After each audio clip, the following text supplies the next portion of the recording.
ஆராதனை செய்கின்றோம். எல்லோருமாக இணைந்து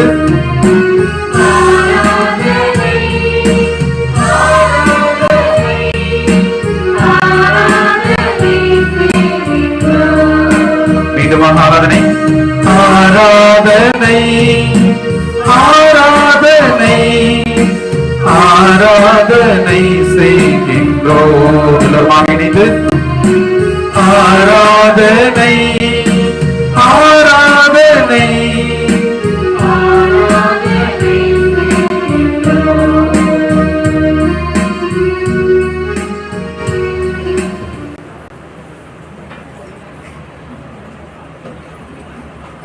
அனைவரும் அப்படியே அமர்ந்து கொள்வோம்.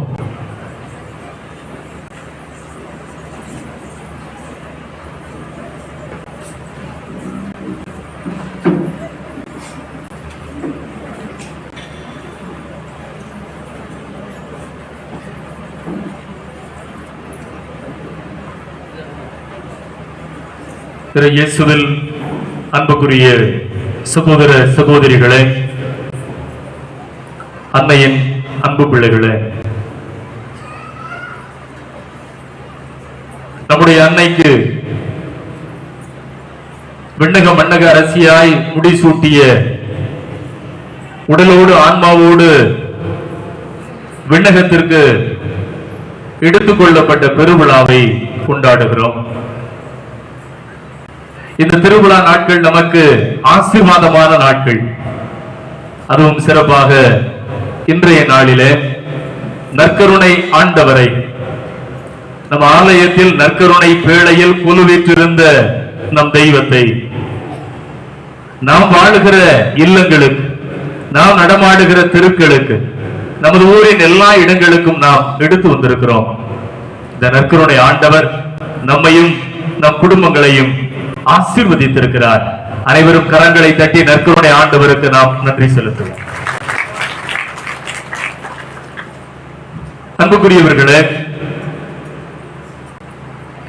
2025ஆம் ஆண்டை திருத்தந்தை பிரான்சிஸ் அவர்கள் ஆண்டவர் இயேசு கிறிஸ்து பிறந்த யூபிலி ஆண்டாக அறிவித்திருக்கிறார்கள். இந்த 2025ஆம் ஆண்டை யூபிலி ஆண்டாக கொண்டாடுவதற்கு 2024வது ஆண்டை தயாரிப்பின் ஆண்டாக நாம் சிறப்பிக்கிறோம். எனவேதான் திருத்தந்தை பிரான்சிஸ் அவர்கள் இந்த ஆண்டை, தயாரிப்பின் ஆண்டை, இறை வேண்டலின் ஆண்டு என்று அறிவித்திருக்கிறார்கள். The year of prayer. இந்த ஆண்டு முழுவதும் நாம் ஜெப மனநிலையோடு ஆண்டவர் பிறந்த யூபிலி ஆண்டை கொண்டாடுவதற்கு நம்மை தயாரிக்க வேண்டும் என்று திருத்தந்தை அழைப்பு கொடுத்திருக்கிறார். எனவேதான் நம்முடைய பங்கு தந்தை அருட்தந்தை லியோ அவர்கள் நமது ஊரில் நாம் கொண்டாடுகிற இந்த 10 நவநாட்களை இறைவேண்டலின் திருவிழாவாக கொண்டாட வேண்டும் என்று சொல்லி விவிலியத்தின் முதல் வரலாற்று மனிதர் ஆபிரகாம் தொடங்கி இன்று நமது இல்லங்களும் இறைவேண்டலின் இல்லங்களாக வாழ வேண்டும் என்று சொல்லி 10 நாட்களும் திருவிழாவை நாம் சிறப்பிக்கிறோம். ஒவ்வொரு நாளும் ஜெபத்தை நாம் தியானித்திருக்கிறோம். விவிலியத்தினுடைய ஆகச்சிறந்த கதாபாத்திரங்கள் எல்லாம் எப்படி ஜெபித்தார்கள், ஜெபத்தினால் அவர்கள் வாழ்வு எப்படி உயர்வடைந்தது, பலமடைந்தது, அவர்கள் வாழ்வில் ஜெபம் எப்படி ஒரு போர்க்கருவியாக இருந்தது என்பதைத்தான் நாம் தியானித்திருக்கிறோம். இன்றைய நாளில், திருவிழாவினுடைய உச்சமான நாளில், நற்கருணை இறை வேண்டலின் உச்சம் என்று நாம் தியானித்துக் கொண்டிருக்கிறோம். அன்புக்குரியவர்களே, இந்த ஆண்டுக்கு மட்டுமல்ல, நம்முடைய வாழ்விற்கு உச்சமாக இருப்பது இந்த நற்கருணை தான். ஜெபத்திற்காக மட்டுமல்ல, ஆராதனைக்காக மட்டுமல்ல, திருவிழா கொண்டாட்டத்திற்காக மட்டுமல்ல, நம்முடைய வாழ்வினுடைய ஆதாரமாய் இருப்பதே இது நற்கருணை தான். காரணம், 2ஆம் வத்திக்கான் சங்கம் 16 ஏடுகளை தந்தது. அதன் திருச்சபை என்கிற ஏட்டில் எண் 11 நமக்கு சொல்லுகிறது,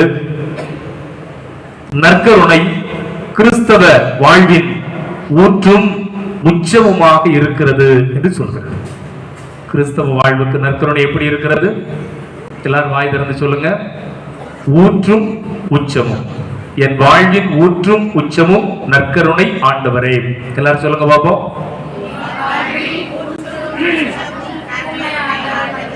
எல்லாரும் வாய் திறந்து, என் வாழ்வின் ஊற்றும் உச்சமும் நற்கருணை ஆண்டவரே. அன்புக்குரியவர்களே, நம்முடைய ஆலயத்தினுடைய நடுநாயகமாக இருப்பவர் மட்டுமல்ல, நம் வாழ்வின் நடுநாயகமாக இருப்பவர் இந்த நற்கருணை ஆண்டவர். அது எப்படி நம்முடைய வாழ்க்கைக்கு இவர் மையமாக இருக்க முடியும்? வாழ்க்கை இந்த காலத்தில் இயங்குகிறது.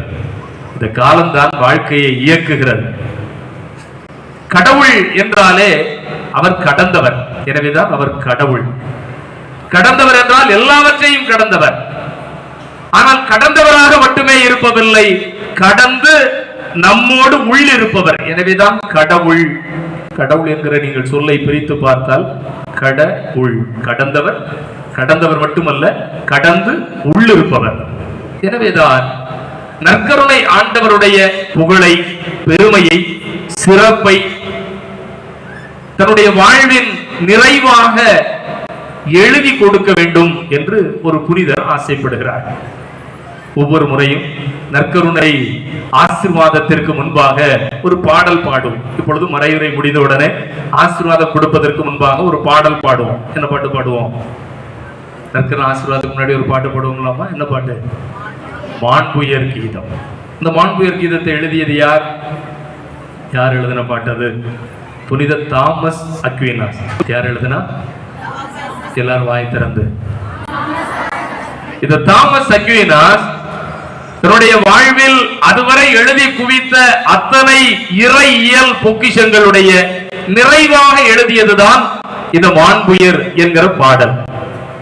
இந்த மாண்புயர் கீதத்தை எழுதிய புனித தாமஸ் அக்வீனாஸ் தான் சொல்லுகிறார், நற்கருணை முக்காலத்தையும் இணைக்கக்கூடியது. நற்கருணை முக்காலத்தையும் இணைக்கக்கூடியது. முக்காலம்னா என்னென்னலாம்? எத்தனை காலங்கள் இருக்கிறது? இறந்த காலம், நிகழ்காலம், எதிர்காலம். இந்த நற்கருணை முக்காலத்தையும் இணைக்கக்கூடியது. எனவேதான் இதை உச்சம் என்று சொல்லுகிறோம்.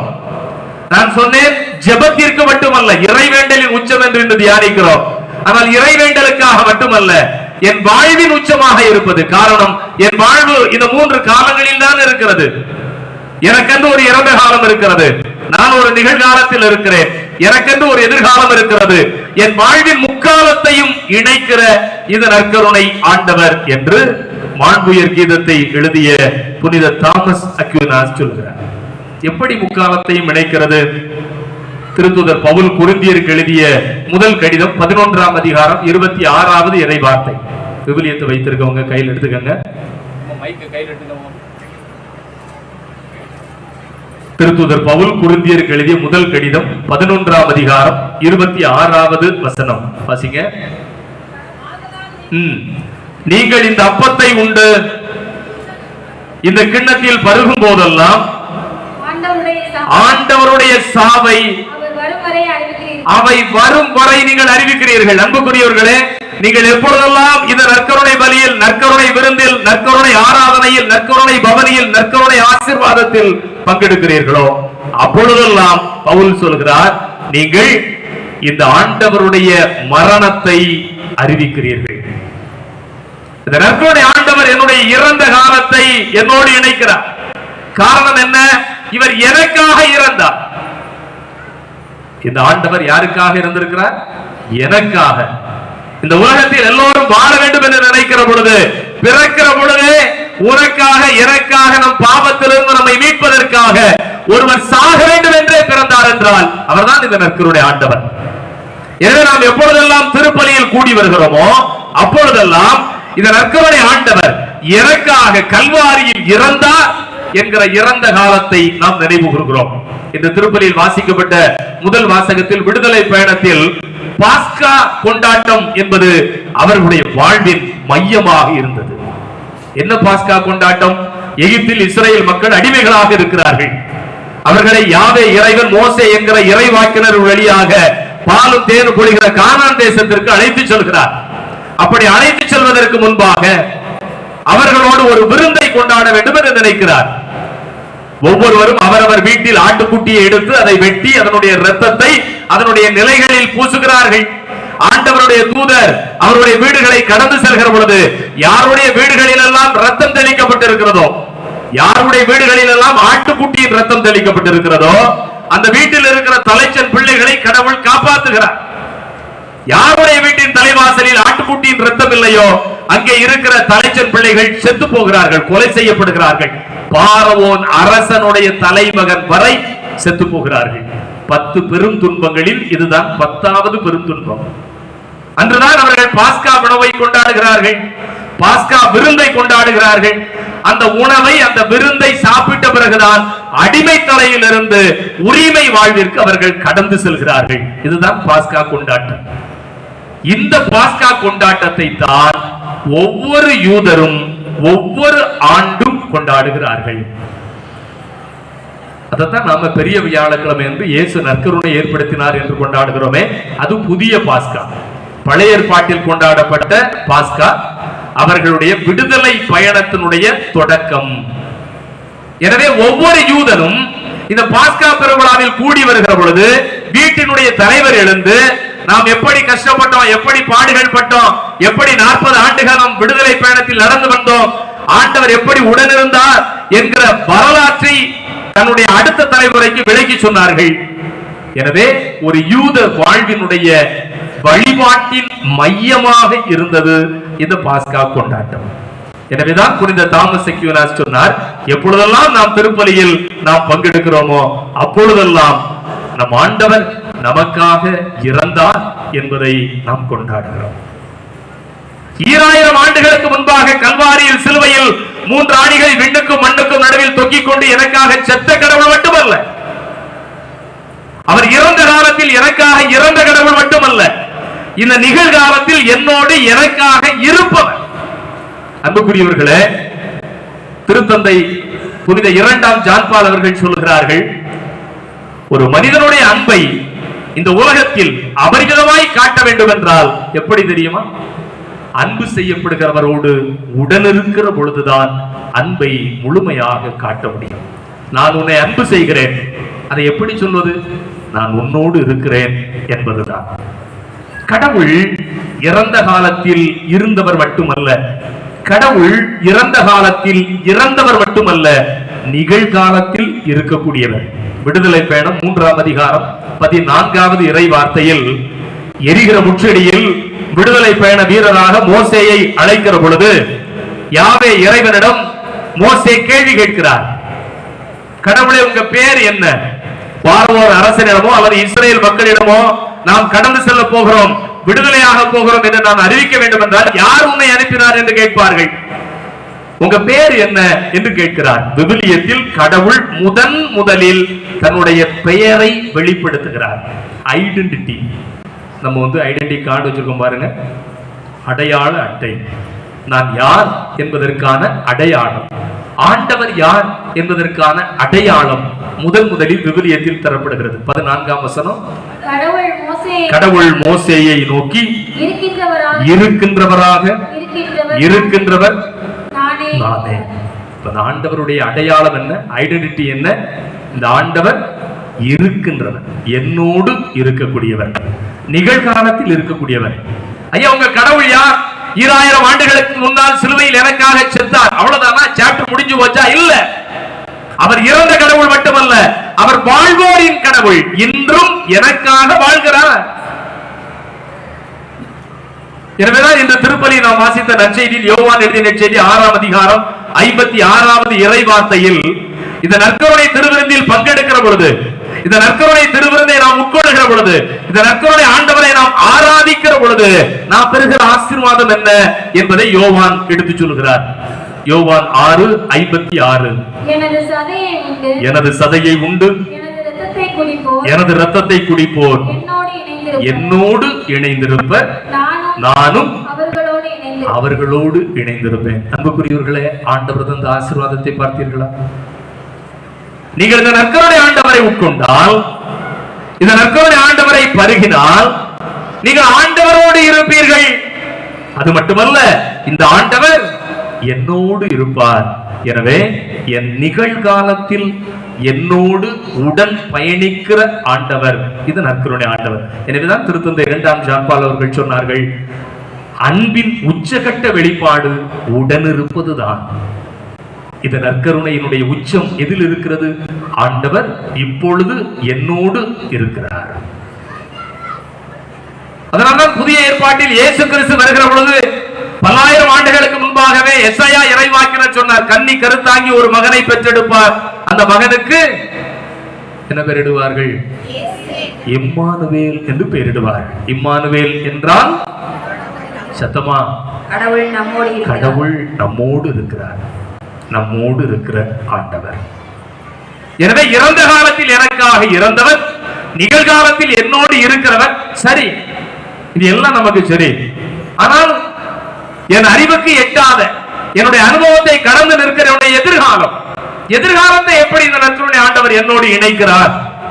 யோவான் எழுதின நற்செய்தி 6ஆம் அதிகாரம் 54வது வசனத்தில், இவர் இறந்த காலத்தில் இறந்த கடவுள் மட்டுமல்ல, நிகழ்காலத்தில் இருக்கிற கடவுள் மட்டுமல்ல, எதிர்காலத்திலும் என்னை இருக்க செய்யக்கூடிய கடவுள் என்பதை யோவான் நமக்கு சொல்கிறார். யோவான் 6:54. எனது சதையை உண்டு எனது ரத்தத்தை குடிப்போர் நிலை வாழ்வை கொண்டுள்ளார், நானும் அவரை இறுதி நாளில் உயிர்த்தெழச் செய்வேன். இவர் எனக்காக இறந்தார், இவர் எனக்காக இருக்கிறார், இவர் என்னை இறுதி நாளில் உயிர்த்தெழச் செய்வார். அப்ப என்னுடைய எதிர்காலம் என்ன? ஒரு மனிதனுடைய வாழ்க்கை கருவறை தொடங்கி கல்லறையோடு முடிகிறது, பிறப்பிலிருந்து இறப்பு வரை அத்தோடு முடிந்து விடுகிறதா? மண்ணில் புதைக்கப்பட்ட பிறகு என்னுடைய வாழ்வு மண்ணோடு மண்ணாய் மக்கி போய் விடுகிறது என்றால் அதுதான் என் வாழ்க்கை என்றால் அதில் என்ன நம்பிக்கை இருக்கிறது? அதில் என்ன எதிர்நோக்கு இருக்கிறது? ஆனால் இந்த நற்கருணை ஆண்டவர் மண்ணோடு மண்ணாய் என்னை விட்டு விடுபவர் அல்ல. இந்த மண்ணில் நான் மடித்த பிறகு கூட, மண்ணில் நான் புதைக்கப்பட்ட பிறகு கூட மீண்டும் என்னை உயிர்த்தெழச் செய்யக்கூடிய ஆண்டவர் இவர்தான். என்னுடைய எதிர்காலம் இவர்தான். என் காலத்திற்கு முடிவே இல்லை. காரணம், இவர் என்றென்றும் நித்தியமாய் இருக்கக்கூடிய தெய்வம். அந்த நித்திய தெய்வம் எனக்கும் நிலை வாழ்வை தருகிறார். எப்பொழுது இந்த நற்கருணை ஆண்டவரை நாம் உட்கொள்கிறோமோ அப்பொழுது இந்த ஆண்டவர் நமக்கு நிலை வாழ்வை தருகிறார். எனவேதான் புனித தாமஸ் அக்வினாஸ் சொன்னார், நற்கருணை முக்காலத்தையும் இணைப்பது. இறந்த காலத்தில் இறந்தார், நிகழ்காலத்தில் இருக்கிறார், எதிர்காலத்தில் என்னை உயிர்த்தெழச் செய்யக்கூடிய ஆண்டவர் இது நற்கருணையில் இருக்கிறார். திருவெளிப்பாடு 1 அதிகாரம் 8வது இறைவார்த்தையில் புனித தாமஸ் அக்வினாஸ் சொன்ன இந்த முக்காலத்தையும் ஒரே வசனத்தில் திருவெளிப்பாட்டு நூல் நமக்கு கற்றுத் தருகிறது. விவிலியத்தினுடைய இறுதி புத்தகம் திருவெளிப்பாடு 1 அதிகாரம் 8வது இறைவார்த்தை, அகரமும் நகரமும் நானே என்கிறார் கடவுளாகிய ஆண்டவர், இருந்தவரும் இருக்கின்றவரும் வரவிருக்கின்றவரும் எல்லாம் வல்லவரும் அவரே. இருந்தவர், இறந்த காலத்தில் இருந்தவர், இந்த நிகழ்காலத்தில் இருக்கக்கூடியவர், இருந்தவரும் இருக்கின்றவரும் எதிர்காலத்தில் வரவிருக்கின்றவரும் இவரே. எனவே முக்காலத்தையும் இணைக்கிற அகரமும் நகருமாய் முதலும் முடிவுமாய் என் வாழ்வின் ஊற்றும் உச்சமுமாய் இருக்கிற இந்த நற்கருணை ஆண்டவர்தான் எனக்கு எல்லாம். அன்புக்குரியவர்களே, வாழுகிற பொழுதே பூமியின் தேவதை, நடமாடும் புனிதை என்றெல்லாம் போற்றப்பட்ட ஒரு அருமையான தாய் யாரு? அன்னை தெரசா. எல்லோரும் இறந்த பிறகு பல ஆண்டுகள் கழித்து அவர்களை புனிதர்கள் என்று திருச்சபை அங்கீகரிக்கும். ஆனால் அன்னை தெரசா உயிரோடு இருக்கிற பொழுது அவரை பூமியின் தேவதை என்று கொண்டாடியது, நடமாடும் புனிதை என்று கொண்டாடியது. கிறிஸ்தவ சமூகம் மட்டுமல்ல, எல்லா சமயத்தவரும் அவரை கொண்டாடினார்கள், எல்லா நாடுகளும் அவரை கொண்டாடியது. இன்னும் சொல்ல போனால் அன்னை தெரசாவினுடைய இறுதி ஊர்வலம் இந்த உலக வரலாற்றில் இதுவரை அதை போன்ற இறுதி ஊர்வலம் நடந்ததில்லை. இதுவரை, இதுக்கு முன்னாடி சரி, இப்பவும் சரி, பேரரசர்கள் ஆண்ட காலத்திலும் சரி. காரணம், அன்னை தெரசாவினுடைய இறுதி ஊர்வலத்தில் தான் அனைத்து உலக தலைவர்களும் கலந்து கொண்டார்கள். சமயம், சாதி, இனம், மொழி என்று எல்லா வரையறைகளையும் கடந்து அன்னை தெரசாவினுடைய வாழ்வு எல்லா மக்களுக்கும் நிறைவாய் கொண்டு செல்லப்பட்டது. அந்த அன்னை தெரசாவினுடைய வாழ்க்கை உயிரோடு இருக்கிற பொழுது ஒரு வரலாற்று ஆவணமாக வர வேண்டும் என்று ஒருவர் நினைத்தார். இங்கிலாந்து நாட்டைச் சேர்ந்த ஒரு புகைப்பட கலைஞர் மால்கம் மேக்ரிட்ஜ் என்பக்கூடியவர், இங்கிலாந்து நாட்டில் இருக்கக்கூடிய ஒரு டாக்குமெண்ட் பிலிம் எடுக்கக்கூடியவர் மால்கம் மேக்ரிட்ஜ். ஆனால் இவர் ஒரு நாத்திகர். நாத்திகர்னா கடவுள் நம்பிக்கை இல்லாதவர், கடவுள் மறுப்பு கொள்கை கொண்டவர். இவருடைய ஆசை என்ன? அன்னை தெரசாவினுடைய வாழ்வை ஒரு ஆவணப்படமாக எடுக்க வேண்டும். நான் சொன்ன பாருங்க, அன்னை தெரசாவை கிறிஸ்தவர்கள் மட்டுமல்ல எல்லா சமூகமும் கொண்டாடியது. அப்ப அன்னை தெரசாட்ட போய் சொல்றாங்க, மதர், எங்களுக்கு ஒரு அனுமதி வேண்டும். என்ன அனுமதி? உங்களுடைய வாழ்க்கையை நாங்கள் ஆவணப்படமாக எடுக்க வேண்டும், டாக்குமெண்ட்ரி பிலிமா எடுக்கணும். இப்ப டாக்குமெண்ட்ரி பிலிம் அப்படின்னா ஒரு நபருடைய பிறப்பிலிருந்து இறப்பு வரை. ஆனால் உங்களுடைய வாழ்க்கையை ஒரு நாள் 24 மணி நேரம் உங்கள் வாழ்க்கை எப்படி இருக்கிறது, இதை நாங்க படமா எடுக்கணும் அப்படின்னு சொன்னாங்க. சரி அப்படின்ட்டு பல நெருடலுக்கு பிறகு அன்னை தெரசா ஒத்துக்கொண்டார்கள். காலையில எந்திரிச்சதிலிருந்து இரவு படுக்க செல்கிற வரை அந்த நாள் முழுவதும் நடப்பதை அவர்கள் படமாக எடுக்க வேண்டும். அப்போ முதல் நாளே கேட்டாச்சு, அடுத்த நாள் அன்னை தெரசா அவருடைய டைம் டேபிள் என்ன, எப்பப்போ எங்கெங்க இருப்பாங்க, அதுக்கு தகுந்த மாதிரி எல்லா இடத்துல என்ன செய்யணும், கேமராவை வைக்கணும். அவங்க வாழ்க்கையை டிஸ்டர்ப் பண்ணக்கூடாது, அவங்க டே டு டே லைஃபை என்ன செய்யக்கூடாது, இடைஞ்சல் பண்ணக்கூடாது. ஆனால் தொடர்ச்சியாக என்ன செய்யணும், ஆவணப்படமாக எடுக்க வேண்டும். ரொம்ப ரியலிஸ்டிக்கா இருக்கணும். நீங்க மற்ற படம் எடுக்கிறது அப்படின்னா என்ன செய்யலாம், ஒரு தடவை தப்பா எடுத்தாச்சுன்னா திரும்ப ரீடேக் எடுக்கலாம். இங்க டேக்கெல்லாம் இல்ல, ரியலா இருக்கணும், ரீலா இருக்கக்கூடாது. சரி, காலையில் எந்திரிச்ச உடனே உங்களுடைய முதல் பணி என்ன? ஆலயத்தில் ஜெபிப்பது, ஜெபித்து திருப்பலியில் பங்கேற்பது. இப்போ முதல் நாளே என்ன செஞ்சாச்சு, இது மாதிரி ஆலயத்துல ஒரு படம் ஷூட்டிங் எடுக்கணும் அப்படின்னா கேமரா எல்லாம் கொண்டாந்து வச்சு போக்கஸ் லைட்லாம் பயங்கரமா கொண்டாந்து மாட்டியாச்சு. அன்னை தெரசா காலையில் எந்திரிச்சு கோயிலுக்கு வர்றாங்க. அந்த ஆலயம் முழுவதும் பிரகாசமான வெளிச்சம். காரணம் அவ்வளவு போக்கஸ் லைட், அவ்வளவு கண் கூசுகிற வெளிச்சத்துல போய் உட்கார்ந்து ஜெபம் பண்ண உட்கார்ந்தா அது ரொம்ப இடைஞ்சலாக நெருடலாக இருக்கிறது. எனவே அந்த மால்கம் மேக்ரிட்ஜ் அவரை கூப்பிட்டு மதர் தெரசா சொன்னாங்க, இவ்வளவு வெளிச்சம் என்ன செய்யாண்டா, வேண்டாம், இந்த ஆலயத்துல வழக்கமா என்ன லைட் இருக்கோ அந்த லைட்டு போதும், எக்ஸ்ட்ரா போக்கஸ் லைட் எல்லாம் என்ன செய்யுங்க, எடுத்துருங்க. அப்ப அவர் சொன்னார், மதர், இது ஒரு டாக்குமெண்ட்ரி பிலிம், உலகம் முழுசும் இந்த படம் ஆவணப்படமா போகணும். ஆனா இவ்வளவு டிம் லைட்ல சின்ன ஒரு நோ வாட்ஸ் பல்ப் மாதிரி இருக்கக்கூடிய இடத்துல நாம எடுத்தோம்னா துப்புரவா வெளிச்சமே இருக்காது, இருட்டா இருக்கும். பரவாயில்ல அம்மா, உங்க முகம் தெரியாது, என் முகம் தெரியாட்டா பரவாயில்ல, கடவுள் தெரிஞ்சா போதும், படம் எனக்காக எடுக்காங்க. சரின்னு மதர் தெரசா சொன்ன உடனே எல்லா லைட்டும் என்ன செஞ்சாச்சு, ஆஃப் பண்ணியாச்சு. அவருக்கு விருப்பமே இல்லை. சரி, இதுக்கு மேல அவங்களை கட்டாயப்படுத்த முடியாது, நாம எடுப்போம் என்று அவர்கள் எடுத்தார்கள். பிறகு வெளியில் அவர்கள் மற்ற பணிகளை செய்கிற பொழுது அங்க இருக்கக்கூடிய இயற்கையாக இருந்த சூரிய வெளிச்சம், பிறகு அவங்க வச்ச போக்கஸ் லைட் அப்பமெல்லாம் வச்சுக்கிட்டாங்க. எல்லாத்தையும் முடிச்சுட்டு ராத்திரி போய் எடுத்த பகல் முழுவதும் எடுத்ததை அவர்கள் என்ன செய்கிறார்கள், மீண்டும் எடிட்டிங் பண்றதுக்காக போய் உட்கார்ந்து இருக்கிறாங்க. படத்தை போட்டு பாக்குறாங்க. அவருக்கு மிகப்பெரிய ஆச்சரியம். வெட்ட வெளிச்சத்துல, சூரிய வெளிச்சத்துல எடுத்த படத்தை விட ஒரு சாதாரண நோவாட்ஸ் பல்புல ஆலயத்தில் எடுத்த படம் எப்படி இருக்கிறது, ரொம்ப பிரகாசமாக இருக்கிறது. அன்னை தெரசாவினுடைய முகம் சூரிய கதிர்களை போல ஜொலி ஜொலிக்கிறது. அப்பதான் அவர் நினைத்து பார்த்தார், நாம வெளியில வச்சிருக்கக்கூடிய வெளிச்சத்தினால அல்ல, ஒவ்வொருவரிடம் உள்ளத்தில் இருக்கிற வெளிச்சம் இருக்கு பாருங்க, அதுதான் இவ்வளவு பிரகாசம். அவருக்கு நம்பவே முடியல. அடுத்த நாள் அவர் அந்த படத்தை அன்னை தெரசாட்ட போட்டு காட்டிட்டு, இவ்வளவு வெளிச்சம் எப்படி வந்துச்சு அப்படின்னு கேட்கிறார். என்ன சீக்ரெட், இதனுடைய ரகசியம் என்ன? அப்ப அவங்க சொல்றாங்க, நான் டெய்லி ஒரு டேப்லெட் எடுப்பேன்.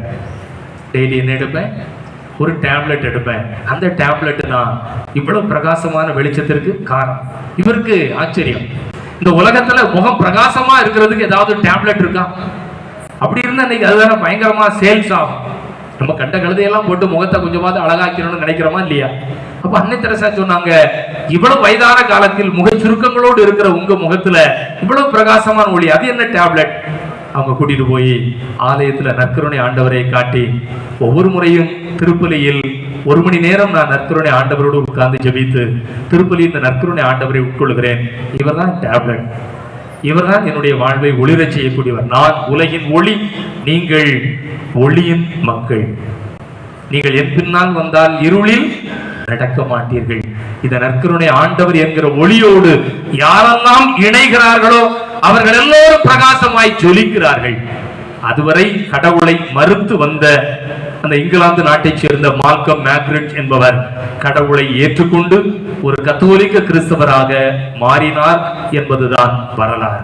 அன்புக்குரியவர்களே, நற்கருணை ஆண்டவர் அன்னை தெரசாவினுடைய வாழ்வில் மையமாய் இருந்தார். அவங்க வாழ்க்கையில நீங்க எவ்வளவோ எடுத்துக்காட்டுகள் சொல்லலாம். எல்லா நாடுகளும் அன்னை தெரசாவை எங்களுடைய நாட்டிற்கு வந்து நீங்க உங்களுடைய கான்வென்ட் தொடங்குங்க என்று அழைத்தார்கள். உங்களுக்கு எல்லா வசதிகளையும் நாங்க செஞ்சு தரோம். அன்னை தெரசா இருக்கிற பொழுது அவர்களுக்கு கோல்டன் விசா. கோல்டன் விசா அப்படின்னா நம்ம ஒவ்வொரு முறையும் 5 ஆண்டு 10 ஆண்டுகளுக்கு முறை நம்முடைய விசாவை என்ன செய்யணும்? ரினியூ பண்ணணும். எல்லா நாடுகளுக்கும் நினைச்ச உடனே போக முடியாது. அவங்க உங்க பாஸ்போர்ட் வச்சிருந்தால் கூட அவங்களுக்கு அனுமதி கொடுக்கணும், அனுமதி சீட்டு, அதுதான் விசா. ஆனால் அன்னை தெரசாவுக்கு கோல்டன் விசா அப்படின்னு அர்த்தம், அவங்க எப்பனாலும் எந்த நாட்டுக்குனாலும் என்ன செய்யலாம்? போகலாம், இலவசமாக பயணிக்கலாம். Golden visa. அப்ப எல்லா நாடுகளும் எங்கள் நாட்டில் வந்து நீங்கள் உங்களுடைய சேவையை செய்யுங்கள், உங்களுடைய கான்வென்ட் எங்க நாட்டில் திறங்கன்னு சொன்னாங்க. சீனா உட்பட உங்களுக்கு எல்லா வசதிகளையும் நாங்கள் செஞ்சு தரோம். அன்னை தெரசா சொன்னாங்க, எனக்கு எல்லா வசதியும் வேண்டாம், 2 வசதி தான் வேணும். ஒன்று, நானும் எங்களுடைய அருட்சகோதரிகளும் ஒவ்வொரு நாளும் 1 மணி நேரம் ஆராதனை செய்வதற்கு நற்கருணை ஆராதனை ஆலயம், ஒரு அடோரேஷன் சாப்பல், நற்கருணை ஆண்டவர் இருக்கக்கூடிய ஒரு ஆராதனை ஆலயம். அது ஒன்று. இரண்டாவது, அந்த நற்கருணை ஆண்டவரை எங்களுக்கு பெற்றுத் தருகிற ஒரு குருவானவர். எனவே நாங்கள் ஆராதனை செய்வதற்கு நற்கருணை ஆண்டவர், அந்த நற்கருணை ஆண்டவரை கொடுப்பதற்கு, திருப்பலியை நிறைவேற்றுவதற்கு ஒரு குருவானவர். இதை நீங்கள் அனுமதித்தால் உங்கள் நாட்டுக்கு நாங்கள் என்ன செய்கிறோம்? வருகிறோம். சீனா நாட்டில் தொடக்கத்தில் அதை அனுமதிக்கல. அப்ப அன்னை தெரசா சொன்னாங்க, நாங்க என்ன செய்யல, வரல, உங்களுக்கு எல்லா வசதியும் தரோம், எவ்வளவு பணம் நான் தர வேண்டாம். நற்கருணை ஆண்டவர் எங்கே இருக்கிறாரோ அங்கேதான் நாங்கள் பணி செய்கிறோம். இந்த ஆண்டவரிடமிருந்து தான் நாங்கள் ஆற்றலை பெற்றுக் கொள்கிறோம். இந்த ஆண்டவரோடு இருக்கிற பொழுதுதான் எங்களுடைய வாழ்க்கை புதிதாய் மாறுகிறது. இந்த புதிய வாழ்க்கையை தான் நாங்கள் அடுத்தவர்களுக்கு கொடுக்க முடியும். இந்த ஆண்டவர் எங்கள்கிட்ட இருந்தாதான் இந்த ஆண்டவரை நாங்கள் என்ன செய்ய முடியும்? கொடுக்க முடியும். நாங்கள் கொடுக்கிற மருந்தினாலோ மாத்திரைகளினாலோ மக்கள் குணமடைவதில்லை. இந்த ஆண்டவருடைய அனுபவத்தை நாங்கள் கொடுக்கிறோம். அப்பொழுதுதான் அவர்கள் இந்த நற்கருணையினுடைய ஆசிரை பெற்றுக் கொள்வார்கள் என்று அன்னை தெரசா சொன்னார்கள். எனவேதான் அவர்கள் எங்கே சென்றாலும் அவர்களுக்கு ஒரு நற்கருணை ஆராதனை ஆலயம் இருந்தது. திருப்பலி நிறைவேற்றுவதற்கு குருக்கள் இருந்தார்கள். ஒருவேளை குருக்கள் இல்லை என்றால், திருப்பலி இல்லை என்றால் இருக்குமா? புனித தாமஸ் அக்வினாஸ் சொன்னார், நற்கருணை இன்றி இந்த உலகத்தில் கிறிஸ்தவ உறவுகள் இல்லை. நற்கருணை இன்றி கிறிஸ்தவ உறவுகள் இல்லை. திருத்தந்தை 2ஆம் ஜான்பால் அவர்கள் சொன்னார்கள், நற்கருணை இல்லை என்றால் திருச்சபையே இல்லை. நற்கருணை இல்லைன்னா திருச்சபையே இல்லை. திருச்சபையினுடைய தலைவர் நம் ஆண்டவர் இயேசு கிறிஸ்து. நாம் எல்லோரும் அதனுடைய உறுப்புகள் என்று கொரிந்தியருக்கு எழுதிய கடிதத்தில் திருத்தூதர் பவுல் சொல்கிறார். உடலுடைய உறுப்புகள் எப்போ இயங்கும்? தலை இருந்தாதான் இயங்கும். தலையாக இருப்பவர் தான் இந்த ஆண்டவர். எனவே நற்கருணை தான் திருச்சபையை உருவாக்குகிறது. இந்த திருச்சபை நற்கருணையினால் தான் இயங்குகிறது. 1000 வழிகளில் நீங்கள் ஆண்டவர் இருக்கிறார் என்பதை சொல்ல முடியும். ஆனால் இந்த நற்கருணை தான் உங்கள் வாழ்வை முதன்மையாய் உயர்த்தும்.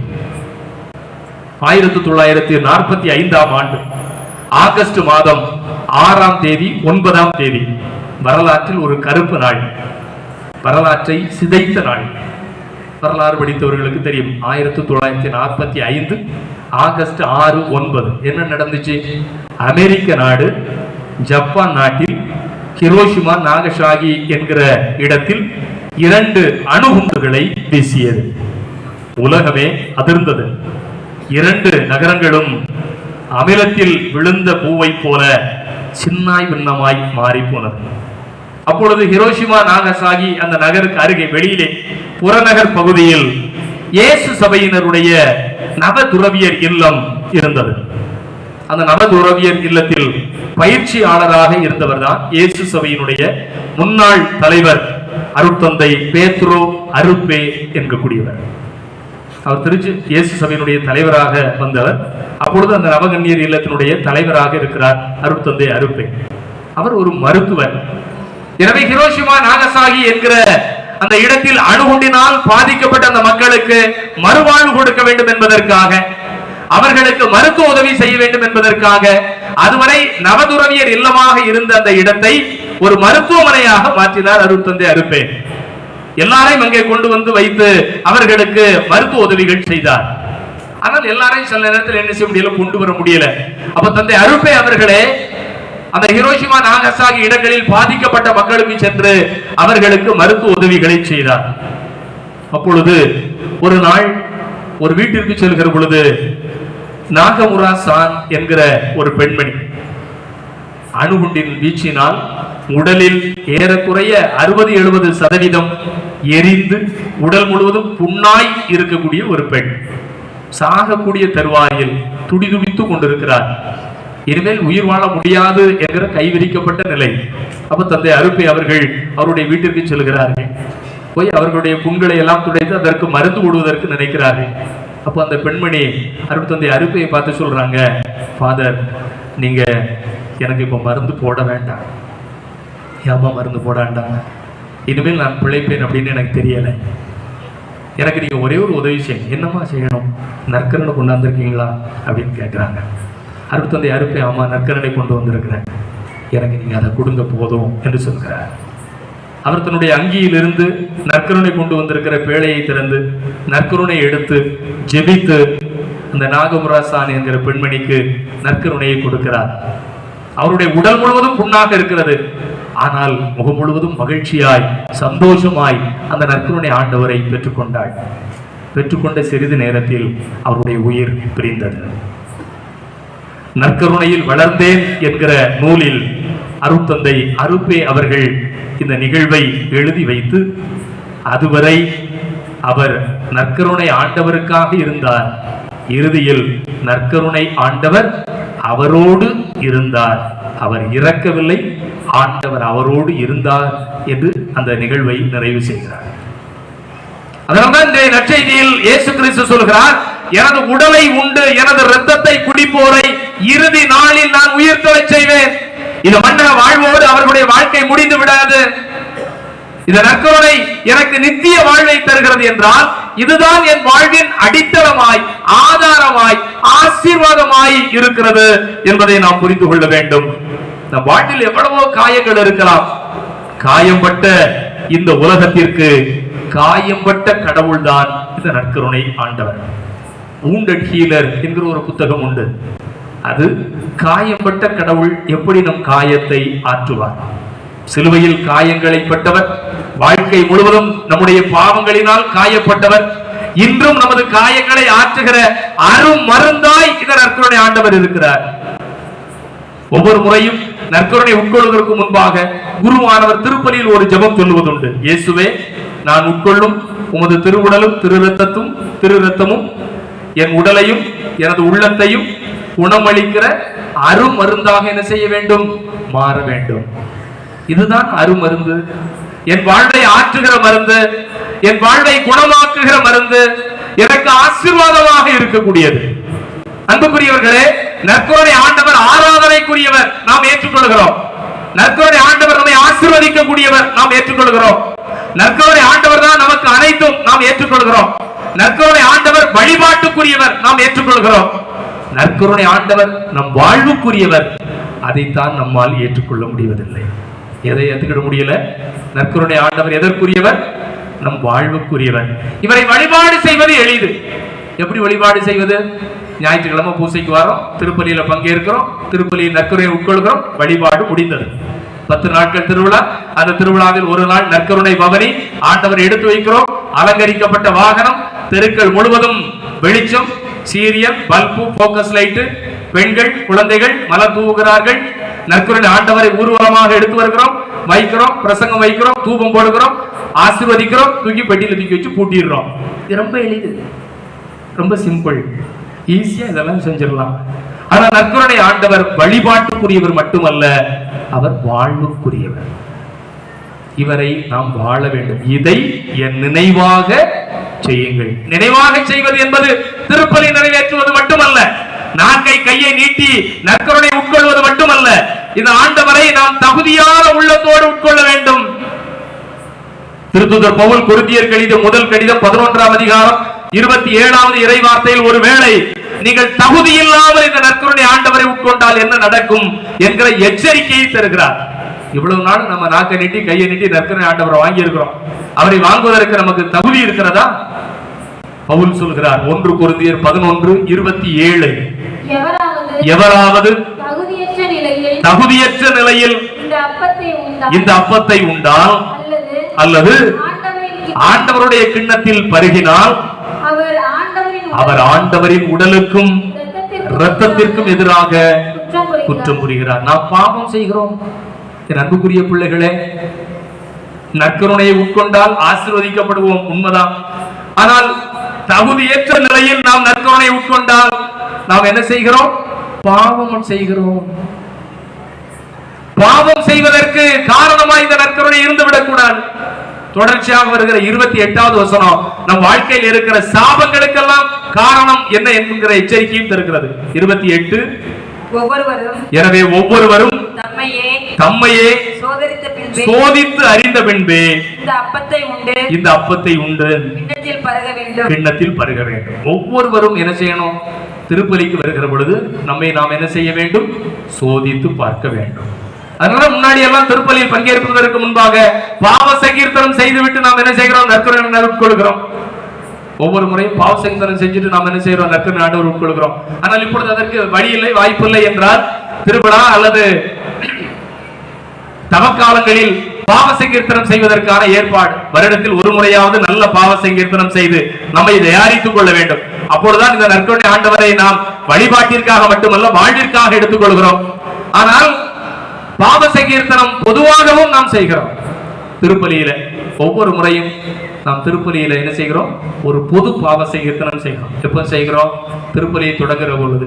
எல்லாம் அல்ல இறைவனிடமும் சொல்லுங்கம்மா, எல்லாரும் சத்தமா, சகோதர சகோதரிகளே உங்களிடமும் நான் பாவியனை ஏற்றுக்கொள்கிறேன். நம்மெல்லாம் யாரு? சத்தமா, நாமெல்லாம் யாரு? ஒத்துக்கிட்டீங்களா? ஒத்துக்கிடலையா? நாமெல்லாம் பாவி. ஒத்துக்கிடமா? ஒத்துக்கிடலையா? கடமைக்காக ஜெபம் சொல்றது இல்ல, ஒவ்வொரு முறை திருப்பலியில் சொல்றோம். எல்லாமல்ல இறைவனிடமும் கடவுள்டையும் சொல்றோம், ஆண்டவரே நான் பாவி. பக்கத்துல ஏக்கா, என்ன, எம்மா, நான் சொல்லுங்கம்மா. நான் பாவினா சாமி நீங்க பாவியா? இந்த பாவ சங்கீர்த்தனம் பண்ணுகிற பொழுது சாமிகிட்ட போன உடனே பாவ சங்கீர்த்தனம் பண்ணணுமா? சொல்லணுமா? என்ன சொல்லணும்? சாமி நான் பாவியாக இருக்கிறேன், என் பாவங்களே மன்னி. ஒரு அம்மா வந்து பாவி, நான் சாமியாக இருக்கிறேன், என் பாவங்களை என்ன செய்ய. இப்போ யார் பாவியா மாறிட்டா?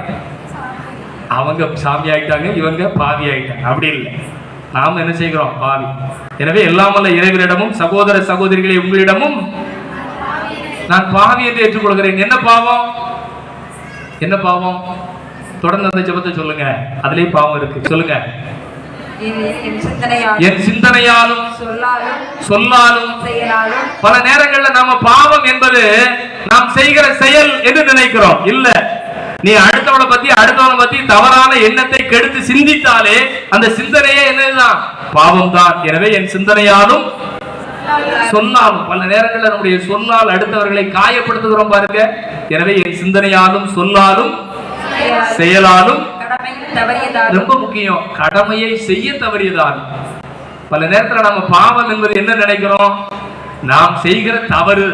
ஆனால் திருப்பலியில் என்ன சொல்கிறோம்? செய்கிற தவறு மட்டுமல்ல, செய்யாத நன்மை கூட என்னதுதான்? பாவம் தான். என்னுடைய கடமையில் இருந்து தவறியதாலும் சொல்லுங்க.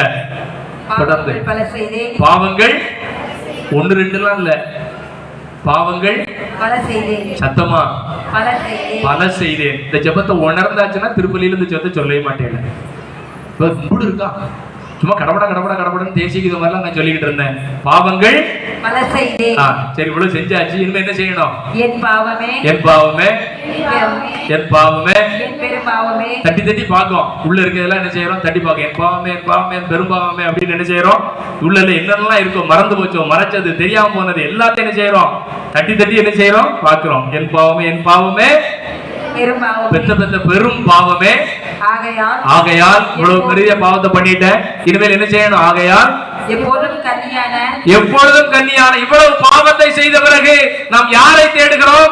எப்பொழுதும் கன்னியான அன்னை மரியே உங்கள்கிட்ட தான் வரோம். மாதாவே உங்கள்கிட்ட தான் வரோம். ஏன் தெரியுமா? இந்த உலகத்துல பிறக்கிற எல்லோருமே ஜென்ம பாவத்தோடு தான் பிறந்தார்கள். ஆனால் அன்னையே, தாயே, கன்னியே, நீ ஒருவதுதான் முக்காலமும் கன்னியாய், எக்காலமும் ஜென்ம பாவம் இல்லாமல் உற்பவித்தாய், அமளியாய் உற்பவித்தாய். அதனால பாவமே இல்லாத மாதாட்ட போய் என்ன சொல்றோம்? ஏமா நான் பெரும் பாவிமா அப்படின்னு சொல்றோம். எனவே எப்பொழுதும் கன்னியான அன்னை மரியாளிடமும் வானதூதர்கள் புனிதர்கள் அனைவரிடம், சகல புனிதர்கள் 50 பேரையும் கூப்பிட்டாச்சு. எல்லா புனிதரையும் பேர் சொல்லலாம் இப்ப நேரம் இல்ல. லிஸ்ட் போட்டு புனிதருடைய மன்றாட்டு மாலை வாசிக்கலாம் நேரம் இல்ல. எல்லா புனிதர்களும், சகல புனிதர்களே. அடுத்து சகோதர சகோதரிகளே, ரொம்ப முக்கியமா பக்கத்துல மாதாவையும் புனிதர்களையும் வானதூதரையும் தேடுறது ரொம்ப ஈஸி. ஆனா பக்கத்துல ஏக்கா என்ன எம்மா சகோதர சகோதரிகளே, உங்களிடமும் எனக்காக நீங்க வேண்டணும்னு என்ன செய்யறேன்? எனக்காக என்ன செய்யுங்க? ஜெபம் பண்ணுங்க. மாதாவே ஜெபம் பண்ணுங்க, அசிஸ்டர்களே ஜெபம் பண்ணுங்க, புனிதர்களே ஜெபம் பண்ணுங்க, வானதூதர்களே ஜெபம் பண்ணுங்க. பக்கத்துல இருக்க எக்கா அண்ணன் எல்லாரும் எனக்காக என்ன செய்யுங்க? சொல்லுங்க. எதுக்கு? நான் தான் பெரும் பாவி, நான் தான் பல பாவம் செஞ்சிருக்கிறேன். இவ்வளவு பாவத்தையும் செஞ்சுட்டு ஜீவி சிங்காரிச்சு நான் திருவிழா கொண்டாட என்ன செஞ்சுட்டு வந்து உட்கார்ந்துட்டேன். நற்கரணை ஆண்டவரே நாட்டை நீட்டி நான் என்ன செய்ய போறேன்? வாங்க போறேன். சரி, நற்கரணை ஆண்டவரை நான் நாட்டை நீட்டி வாங்கிட்டேன் அப்படின்னா ஆண்டவர் என்ன ஆசீர்வதிப்பாரா, ஆசீர்வதிக்க மாட்டாரா? சொல்லுங்க. நற்கருணை ஆண்டவரை நீங்கள் உட்கொண்டால், நற்கருணை ஆண்டவரை நீங்கள் பெற்றுக்கொண்டால், இந்த நற்கருணை ஆண்டவர் உங்களை ஆசீர்வதிப்பாரா, ஆசீர்வதிக்க மாட்டாரா? ஆசீர்வதிப்பார். சத்தமா ஆசீர்வதிப்பார். எல்லாரும் கை தூக்கி நற்கருணை ஆண்டவர் என்னை ஆசீர்வதிப்பார் சொல்லுங்க பாப்போம். நற்கருணை ஆண்டவர் என்னை ஆசீர்வதிப்பார். நான் எப்படி இருந்தாலும் என்னை ஆசீர்வதிப்பார். சத்தம் போடுங்க, சத்தமா சொல்லுங்கம்மா. நான் எப்படி இருந்தாலும் நற்கருணை ஆண்டவர் என்னை ஆசீர்வதிப்பார். நான் எப்படி இருந்தாலும் நற்கருணை ஆண்டவர் என்னை ஆசீர்வதிப்பார். அது இப்படி வெக்கமே இல்லாம கை தூக்கி இப்படி போய் சொல்றீங்களே. நீங்க தானே சாமி சொல்ல சொன்னீங்க. உங்களை நம்பி நாங்க சொல்லி எங்களை இப்படி இங்க திட்டலாமா? நீ எப்படி இருந்தாலும் உன்னை எப்படிமா ஆசீர்வதிப்பாரு? நீ எப்படி இருந்தாலும் எப்படி ஆசீர்வார்? சிம்பிளா உனக்கு ஒரு விளக்கம் சொல்றேன். உனக்கு சளி பிடிச்சிருக்கு. உனக்கு என்ன பிடிச்சிருக்கு? சளி பிடிச்சிருக்கு, காய்ச்சல் இருக்கு, இருமல் இருக்கு, தலைவலி, ஜலதோஷம் அவ்வளவு இருக்குன்னு வச்சுக்க. இப்ப நீ ஒரு மாத்திரை சாப்பிடணும். அந்த மாத்திரை ஒரு பேராசிட்டமால் இல்லைன்னா அனாசின் ஏதோ ஒரு மாத்திரை சாப்பிட்றீங்க. அந்த மாத்திரை சாப்பிட்டா எனக்கு குணமாயிரும் அப்படின்னா நீங்க மாத்திரை சாப்பிட்டுட்டு அந்த போய் ஒரு 4 ஐஸ்கிரீமையும் சேர்த்து வாங்கி சாப்பிட்டீங்கன்னா மாத்திரை வேலை செய்யுமா, வேலை செய்யாதா? அது எப்படி செய்யும்? நான் ஐஸ்கிரீம் சாப்பிட்டானே சாமி, அதான் மாத்திரை 1க்கு 2 மாத்திரை போட்டிருக்கோம்ல. அப்ப அந்த மாத்திரை வேலை செய்யணுமா, செய்யக்கூடாதா? நீ எப்படி இருந்தாலும் நற்கருணை ஆண்டவர் வேலை செய்ய மாட்டார். நீ எப்படி இருந்தாலும் மாத்திரை என்ன செய்யாது, வேலை செய்யாது. நீ அந்த மாத்திரை வேலை செய்யணும்னா உன்னுடைய உடல் அதுக்கு இருக்கணும், பத்தியா இருக்கணும். சில மாத்திரை மருந்துகளுக்கு சாப்பிட்றதுக்கு என்ன இருக்கணும்? மருந்து சாப்பிட்றதுக்கு முன்னாடி, தமிழ் மருந்து சித்த மருந்து சாப்பிட்றதுக்கு முன்னாடி என்ன இருக்கணும்? பத்தி இருந்தா தான் அந்த மருந்து வேலை செய்யும். அப்ப இந்த நற்கருணை ஆண்டவர் வேலை செய்யணும்னா நீங்களும் என்ன செய்யணும்? சொல்லுங்கம்மா. பத்தி இருக்கணுமா, இருக்கக்கூடாதா? அது என்ன பத்தியம்? பாவம் இல்லாம இருக்கிறது தான் பத்தியம். ஆனா அது ரொம்ப கஷ்டமான பத்தியமாச்சே. கரிசோறு சாப்பிடாம கூட இருந்துடலாம். ஆனா பாவம் பண்ணாம சிந்தனையால், சொல்லால், செயலால் பல பாவம் செஞ்சு இப்பதானே நெஞ்சு பட்டு பட்டு பட்டு 3 தடவை தட்டி இருக்கேன். எப்படி நாம் பாவம் செய்யாம இருக்க முடியும்? எப்படி பத்தியே இருக்க முடியும்? அப்படி இருந்தாலும் அந்த நற்கருணை ஆண்டவர் கொண்டு வேலை செய்வார், இல்லைன்னா செய்ய மாட்டார். அவன் பெரிய வியாழக்கிழமை இயேசுநாதர் நற்கருணை உருவாக்குகிறார். அன்னைக்கு தான் முத நற்கருணை இந்த உலகத்தில் ஆண்டவர் தன் உடலை இரத்தத்தை உணவாக கொடுக்கிறார். அப்படி உணவாக கொடுத்த ஆண்டவர் முதல்ல ஒருத்தருக்கு ஃபர்ஸ்ட் ஹோலி கம்யூனியன், முதல்ல திருவிருந்து நற்கருணை கொடுக்கிறார். யாருக்கு கொடுத்தா? இயேசுநாதர் பெரிய வியாழக்கிழமை நற்கருணை எடுத்து முத அப்பத்தை யாருக்கு கொடுத்தார்? நற்கருணையை யாருக்குமா கொடுத்தாரு? யூதாஸுக்கு கொடுத்தார். Very good. விவிலியம் சொல்கிறது, யூதாசு அப்பத்துண்டை பெற்றுக்கொண்டார், உடனே அவனுக்குள் யாரு போனா? சத்தமா சொல்லுங்க. நம்ம ஃப்ரெண்டு தானே, ஏன் வருத்தப்படுத்தல? சத்தமா சொல்லுங்க. யார் போனா உள்ள? இது நற்கரணை வாங்கினா யார் போவா? நற்கரணை வாங்கினா உள்ள யார் போவா? சத்தமா? ஏசு அப்பா இல்லை, ஏசு தான் போவார். நற்கரணை வாங்கினா யார் போவா? ஏசு போவார். ஆனா யூதாசு நற்கரணை வாங்கினோடனே யார் போனா உள்ள? சத்தமா? நீங்க எல்லாரும் நற்கரணை வாங்குனீங்களா? உள்ள யார் போனா? பொய் சொல்ல, அவருக்கு தான் தெரியும். அவர் போய் சொல்லுவார், நான் வரவே இல்லை, நான் வந்தவனு பொய் சொல்லுதேன். அப்ப பாவம் எனக்குள் இருந்தால் நற்கருணையை உட்கொண்டாலும் நற்கருணை ஆண்டவர் எனக்குள் என்ன செய்ய மாட்டாரு? என்ன செய்ய மாட்டாரு? சில நேரத்தில் இந்த மாதிரி நான் சொல்லும் போது மக்கள் திருப்பலி முடிஞ்சோடனே பிரசங்கம் முடிஞ்சோடனே கேட்பாங்க, என்ன பாருங்க கடவுளுக்கு எவ்வளவு சக்தி இருக்குன்னு நினைக்கிறீங்க? நான் தப்பு பண்ணியிருக்கேன், நான் பாவம் தான் பண்ணியிருக்கேன். நான் பாவமே பண்ணியிருந்தாலும் நற்கருணை ஆண்டவர் வந்த உடனே என் பாவத்தை அவர் சரி செஞ்சிடக்கூடாதா? என் பாவத்தை அவர் என்ன செஞ்சிடக்கூடாதா? சரி செஞ்சிடக்கூடாதா? எப்படிமா சரி செய்வார்? ரொம்ப எளிதா, உங்களுக்கு அனசன் டேப்லெட் கூட புரியலன்னா ரொம்ப சிம்பிளா சொல்றேன். நம்ம வீட்டுல சமையல் கட்டுல பல பாத்திரங்கள் வச்சிருக்கிறோம். அதுல எல்லா பாத்திரத்தையும் எல்லாத்துக்கும் நம்ம பயன்படுத்துறது இல்லை. ரொம்ப சிம்பிளா, பால் பொங்க வைக்கணும், பால் வைக்கணும்னா ஒரு பாத்திரம் வச்சிருப்போமா இல்லையா?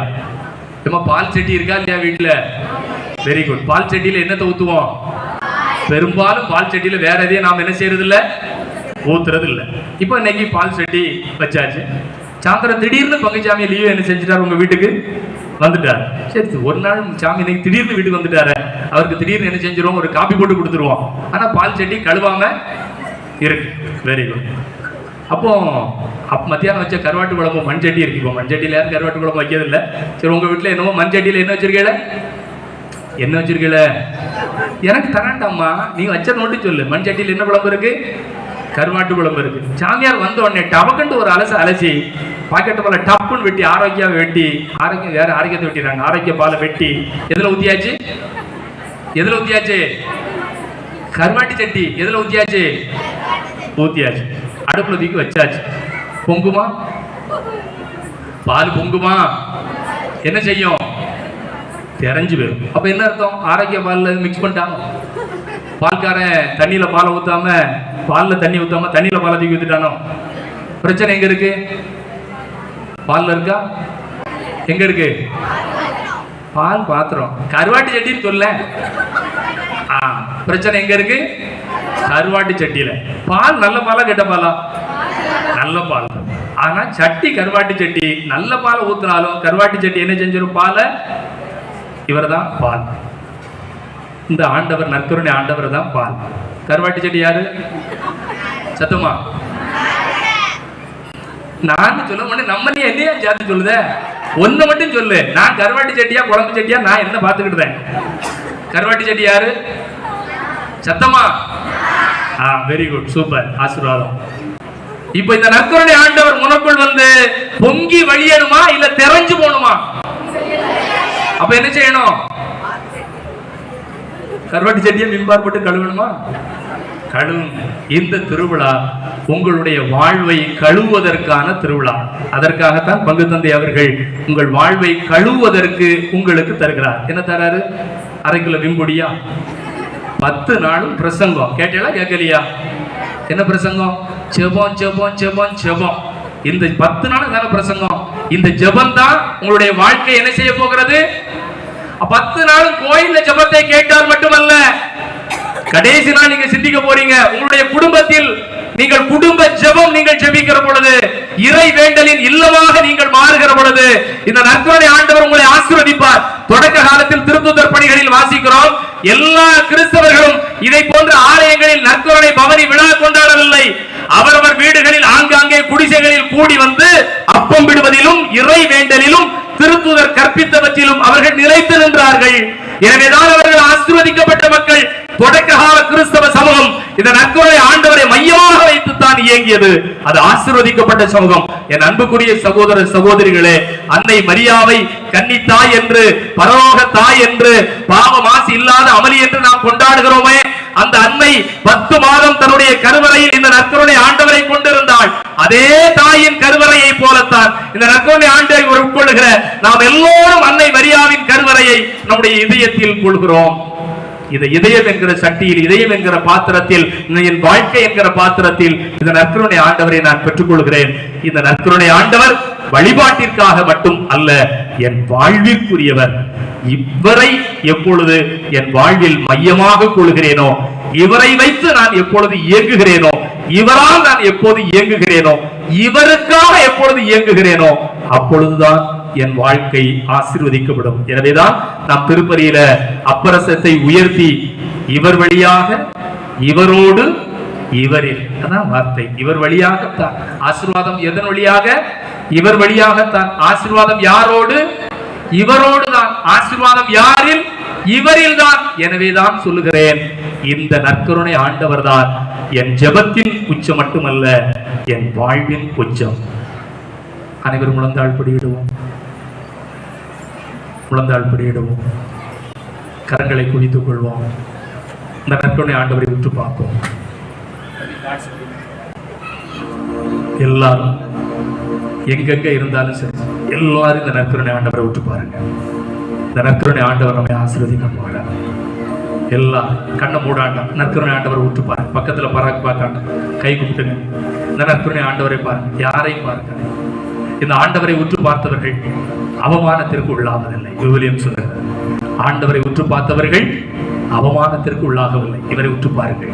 இவர் ஆசீர்வாதத்தின் தெய்வம், என் வாழ்வின் மையம், என் வாழ்வின் ஊற்று, என் வாழ்வின் உச்சம். எனக்கு எல்லாம் இவர்தான். தாமஸ் அக்வினாஸ் சொன்னதை போல, என் வாழ்வினுடைய இறந்த காலம் கசப்பாய், பாவமாய், காயமாய் இருந்திருக்கலாம். என்னுடைய நிகழ்காலம் அழுக்காய், அசிங்கமாய் இருக்கலாம். ஆனால் இந்த நற்கருணை ஆண்டவர் எனக்கென்று ஒரு எதிர்காலத்தை வைத்திருக்கிறார். அது ஆசீர்வாதமாக இருக்க வேண்டும், அசிங்கமாக இருக்கக்கூடாது. இந்த நற்கருணை ஆண்டவர் எனக்கென்று வைத்திருக்கிற எதிர்காலம் ஆசீர்வாதத்தின் காலமாக இருக்க வேண்டும். எனக்காக மட்டுமல்ல, என் பிள்ளைக்காக, என் தலைமுறைக்காக ஆசீர்வாதத்தின் காலமாக இந்த நற்கருணை ஆண்டவர் என்னை கொண்டு செல்ல வேண்டும். ஒவ்வொரு ஆண்டும் கொடியேற்றுகிறோம், ஒவ்வொரு ஆண்டும் திருவிழா கொண்டாடுகிறோம், ஒவ்வொரு ஆண்டும் நற்கருணை பவனி, ஒவ்வொரு ஆண்டும் சப்பரம் தேர் எடுக்கிறோம், வெடி போடுகிறோம், அசனம் கொடுக்கிறோம், கொடியை இறக்குகிறோம். அத்தோடு வாழ்க்கை திருவிழா முடிந்தது என்றால் அல்ல. இந்த நற்கருணை ஆண்டவர் நம் வாழ்வை உந்தி தள்ளுகிற சக்தி. அன்னை தெரசாவினுடைய முகம் எப்படி ஒளியாய் மாறியதோ, பரிசுத்தமாய் விளங்கியதோ, அன்னை தெரசாவை இன்று உலகமே கொண்டாடுகிற அளவிற்கு அவரை உயர்த்துகிறதோ, அந்த அன்னை தெரசாவை கொண்டாட வைத்தது இந்த நற்கருணை ஆண்டவர். அவர் வழியாக இந்த உலகிற்கு அருள் தந்தது இந்த நற்கருணை ஆண்டவர். இன்று உன்னையும் அருளின் பிள்ளையாய் மாற்றுகிறார். நீங்கள் இருளின் மக்கள் அல்ல, நீங்கள் ஒளியின் மக்கள். இந்த நற்கருணை ஆண்டவர் சொல்கிறார். உங்களை ஒப்பு கொடுங்க பாப்போம்.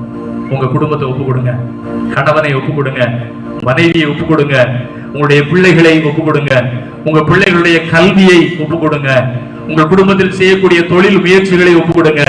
இந்த ஆண்டு கொடியேற்றத்திலிருந்து எத்தனையோ ஜெபங்கள், எத்தனையோ வேண்டுகள், எத்தனையோ மன்றாட்டுகளை இந்த நற்கருணை ஆண்டவரை நாம் கொடுத்திருக்கிறோம். ஒருவேளை தெரிந்தோ தெரியாமலோ ஏனோ தானோ என்று நாம் கொடுத்திருக்கலாம்.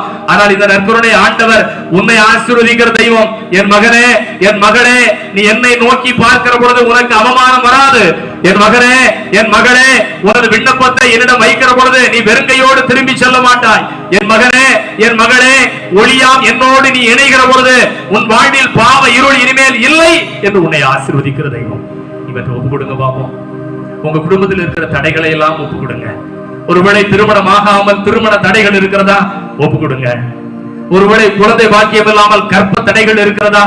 ஒப்பு கொடுங்க. இந்த ஆண்டவர் எல்லா தடைகளையும் உடைத்தெறியக்கூடியவர். இந்த ஆண்டவர் எல்லோரையும் ஆசீர்வதிக்கக்கூடியவர். புதிய தொழில் முயற்சிகள் வேண்டுமா? உங்களுடைய விவசாயத்தை ஒப்பு கொடுங்க, உங்களுடைய கால்நடைகளை ஒப்பு கொடுங்க, நீங்கள் செய்கிற வியாபாரங்களை ஒப்பு கொடுங்க, தொழிலை ஒப்பு கொடுங்க, பல்வேறு இடங்களில் படித்துக் கொண்டிருக்கிற பிள்ளைகளை ஒப்பு கொடுங்க, பல்வேறு இடங்களில் வெளியூர்களில் வெளிநாடுகளில் பணி செய்கிற குடும்பங்களை ஒப்பு கொடுங்க. இந்த திருவிழாவிற்கு வர வேண்டும் என்று நினைத்து வர முடியாமல் போனவர்கள், இந்த திருவிழாவில் முழுமையாக பங்கெடுக்காமல் போனவர்கள், பல்வேறு விக்கிரங்களால் முழுமையாய் இந்த நற்கருணை ஆண்டவரோடு இணைய முடியாமல் இருக்கக்கூடியவர்கள், பல்வேறு பாவ கட்டுகளோடு இருக்கக்கூடியவர்கள், பல்வேறு சாப கட்டுகளோடு இருக்கக்கூடியவர்கள் எல்லோரையும் ஒப்பு கொடுங்க. இந்த நற்கருணை ஆண்டவர் விடுதலையின் தெய்வம். இந்த நற்கருணை ஆண்டவர் ஆசீர்வாதத்தின் தெய்வம். இந்த நற்கருணை ஆண்டவர் வாழ்வின் ஊற்று, நமக்கு வாழ்வை தருகிறார். என் அன்பு பிள்ளைகளே, நீங்கள் எல்லோரும் என்னிடம் வாருங்கள். சுமை சுமந்து சோர்ந்திருப்போரே, எல்லோரும் என்னிடம் வாருங்கள். உங்கள் சுமைகளை எல்லாம் என் மேலே இறக்கி வையுங்கள். உங்கள் சுமைகளை நான் சுமக்கிறேன். உங்களுக்காகத்தான் இந்த சிலுவையை சுமந்தேன். உங்கள் பாவங்களை எல்லாம் இந்த சிலுவையில் நான் அறைந்து உங்களை நான் மீட்டுக் கொண்டேன். உங்கள் எல்லோருடைய பாவங்கள் இருந்து உங்களை மீட்பதற்காக நான் கொடுத்த விலை என்ன தெரியுமா? பரிசுத்தமான எனது ரத்தம். கல்வாரி மலையில் இயேசுவனுடைய இறுதி சொட்டு ரத்தம் வரை இந்த மண்ணில் விழுந்தது எதற்காக தெரியுமா? என் அன்பு பிள்ளைகளே, நாம் அனைவரும் ஆசீர்வதிக்கப்பட வேண்டும் என்பதற்காக, நம்முடைய பாவத்திலிருந்து நம்மை மீட்க வேண்டும் என்பதற்காக. பழைய பாஸ்கா அரசியல் அடிமைத்தனத்திலிருந்து விடுதலையை கொடுத்தது. புதிய பாஸ்கா நமக்கு பாவ அடிமைத்தனத்திலிருந்து விடுதலை கொடுத்திருக்கிறது. பழைய பாஸ்காவில் வீட்டினுடைய தலைவாசலில் தெளிக்கப்பட்ட ஒரு ஆட்டுக்குட்டியினுடைய ரத்தம் அந்த வீட்டிற்கு சாவு வராமல் காப்பாற்றியது. புதிய பாஸ்கா ஆட்டுக்குட்டியின் ரத்தம் அல்ல, இந்த நற்கருணை ஆண்டவருடைய ரத்தம் என் வீட்டில் மட்டுமல்ல, என் உடல் முழுவதும் தெளிக்கப்பட்டிருக்கிறது. என் உச்ச தலை முதல் உள்ளங்கால் வரை நாடி நரம்புகளில் இந்த ஆண்டவருடைய ரத்தம் பாய்ந்தோடுகிறது. ஒவ்வொரு நாளும் இந்த நற்கருணை ஆண்டவரை நான் உட்கொண்டிருக்கிறேன். இனிமேல் பாவ வாழ்க்கை அல்ல, பரிசுத்தமான வாழ்க்கை. பாவ வாழ்க்கையிலிருந்து கடந்த வாழ்க்கை, ஒரு பரிசுத்தமான வாழ்க்கை, ஒரு பரிசுத்தமான குடும்பம், ஒரு பரிசுத்தமான அன்பியம், ஒரு பரிசுத்தமான ஊர், ஒரு பரிசுத்தமான பங்கு சமூகம். இந்த மரியதாய்வரம் மரியாவின் பிள்ளைகளாய், மரியின் தாயின் மடியில் விளையாடுகிற பிள்ளைகளாய், அருள்வற்ற பிள்ளைகளாய் வாழ்ந்திட வேண்டும் என்று நற்கருணை ஆண்டவரே உம்மிடம் எங்களையும் எங்கள் குடும்பங்களையும் அர்ப்பணித்து ஜெபிக்கிறோம். ஆமென். அப்படி முழந்தாள் படியிட்டு மாண்புயர் கீதம் பாடி இந்த நற்கருணை ஆண்டவருடைய ஆசிரியரை முழுமையாய் நிறைவாய் பெற்றுக்கொள்வோம்.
இறைவா, இந்த வியப்புக்குரிய திருவருடையாளத்திலே உமது திருப்பாடுகளின் நினைவை எங்களுக்கு விட்டு சென்றே.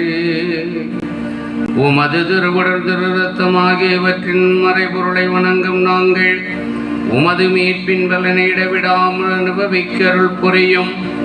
தந்தையாம் இறைவனோடு தூயாவியாருடைய ஒன்றிப்பில் என்றென்றும் வாழ்ந்து ஆட்சி செய்கின்றவரே, உமை மன்றாடுகிறோம்.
ஆண்டவர் இயேசுவில் அன்பு நிறைந்த சகோதர சகோதரிகளே, நமது திருவிழாவிலே உச்சமாக இருக்கக்கூடிய இந்த 8வது நவநாளில் நற்கருணை ஆண்டவர் நம்முடைய வீதிகளிலே வந்தார். நாம் ஒவ்வொருவரையும் ஆசீர்வதித்திருக்கிறார். இந்த நாளிலே இந்த திருப்பலியை தலைமையேற்று கடவுளுடைய ஆசீர்வாதத்தை பெற்று தந்து கொண்டிருந்தவர் நம்முடைய அன்பிற்கும் பாசத்துக்கும் உரிய அன்பு முன்னாள் தந்தை அருட்தந்தை எஸ். ஸ்டீபன் அவர்கள். நம்முடைய ஊரின் மீது தனிப்பட்ட ஒரு பாசம் கொண்டவர்கள், நம்முடைய ஊரை நேசிக்கக்கூடியவர்கள். சிறப்பாக இந்த திருவிழா மட்டுமல்ல, எப்போதெல்லாம் அழைக்கிறோமோ அப்போது வந்து நம்முடைய உறவையும் சிறப்பாக, நமக்கு விசுவாச வாழ்வையும் சிறப்பாக எடுத்துக்கூடியவர்கள். இந்த நாளிலே அன்பு தந்தை அருட்தந்தை எஸ். ஸ்டீபன் அவர்களுக்கு நமது கரங்களை தட்டி வாழ்த்துக்கள் நன்றி தெரிவிக்கிறதுமாக இந்த பொன்னாடையை பற்றி நாம் சிறப்பு செய்கின்றோம். மேலும் இந்த நாளிலே நமக்கு அருமையான ஒரு மறையுரையை கொடுத்திருப்பவர் அன்பிற்கும் பாசத்துக்கும் உரிய அன்பு தந்தை அண்ணன் ஜெகன் ராஜா அவர்கள். தந்தை அவர்கள் சேந்தபுரம் பங்கிலே மிகச் சிறப்பான பணிகளை மேற்கொண்டிருக்கிறார்கள். ஒவ்வொரு தடவையும் அவர் அழைக்கப்படுகின்ற பொழுது அவருக்கு மறையுரை கொடுப்பது வழக்கம். இந்த நாளிலே மிகச் சிறப்பாக நற்கருணை என்பது நம்முடைய வாழ்வோடு இணைந்திருக்க ஒன்று, அதை எப்படி பெற்றுக்கொள்ள வேண்டும் என்று சொல்லி தனக்கே உரிய பாணியிலே மிக அற்புதமாக ஆண்டவருடைய வார்த்தையை நற்கருணை பற்றி நமக்கு எடுத்து கூறியவர்கள். சிறப்பாக அவருடைய நற்கருணை பற்றிய அந்த சிறப்பான ஒரு அற்புதமான ஒரு மறையுரை நமது வாழ்வை நிச்சயமாக தொட்டிருக்கும். பல்வேறு பணிகளுக்கு மத்தியிலும் நமது ஊருக்கு வந்து மிகச் சிறப்பாக இந்த நாளை ஏற்படுத்தி கொடுத்திருக்கிறார்கள். அன்பு தந்தை ஜெகன் ராஜா அவர்களுக்கு நமது கரங்களை தட்டி வாழ்த்துக்களையும் நன்றியும் அன்போடு தெரிவித்துக் கொள்கின்றோம். அன்புக்குரியவர்களே, இந்த நாளில் இந்த வழிபாட்டை சிறப்பு செய்த நம்முடைய ஊரில் உள்ள இளம்பெண்கள் ஒவ்வொருவருக்கும் நமது கரங்களை தட்டி வாழ்த்துக்களையும் நமது நன்றியையும் தெரிவித்துக் கொள்கிறோம்.